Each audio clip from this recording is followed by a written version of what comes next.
We Wear the Mask by Paul Lawrence Dunbar. There's a poem about the faces we share, the faces we show, which you display to people to be able to function. Long before the pandemic, Tisha Held was wearing a mask. We wear the mask that grins and lies.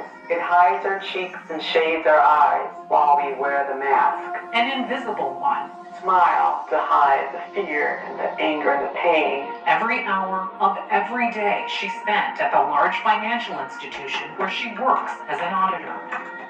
You have to have these two separate lives. Her life at home, where she was her whole self, and her life at work, where as the only Black person in her department, the mask rendered her a shadow of herself. There's already an idea of who you are. You have to always be conscious of how you present to other people. Am I being too loud? Am I fitting into very specific stereotypes? If I come in and say, I'm having a hard day. I don't even know if I want to be here right now because another Black person just got murdered. I don't think people really have the capacity to take on someone else's energy. Would you call it isolating? Most definitely. It's an isolation that is painfully familiar to people of color in the workplace. From encountering racist jabs known as microaggressions to being overlooked for promotions. But some of that changed when the pandemic hit.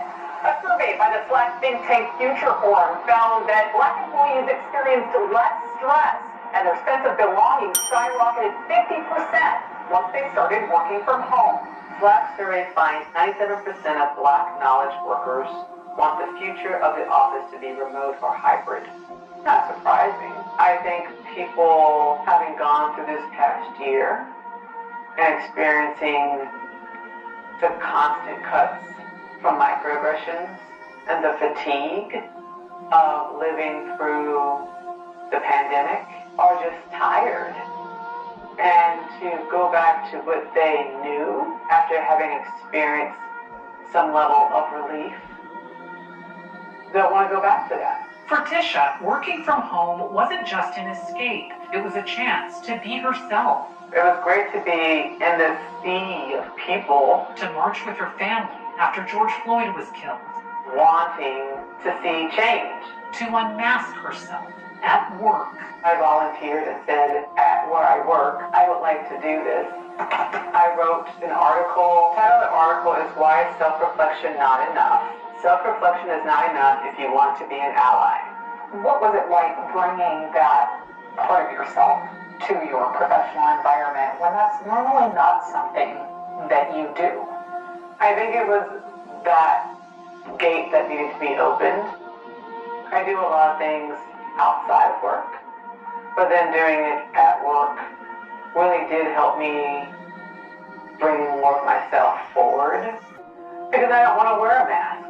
I do want to be my full authentic self. I want to be able to show up in any space with any person and be Tisha 100% all the way through. That Slack study concluded, in order to give Black employees a greater sense of belonging, employers should embrace flexible work as part of their central principles of diversity, equity, and inclusion. There's diversity in our jobs, but there's a lack of inclusion. Stop just looking at the surface, but doing more self-interrogation because that's going to be uncomfortable, and then you got to figure out what those gaps are to push past it.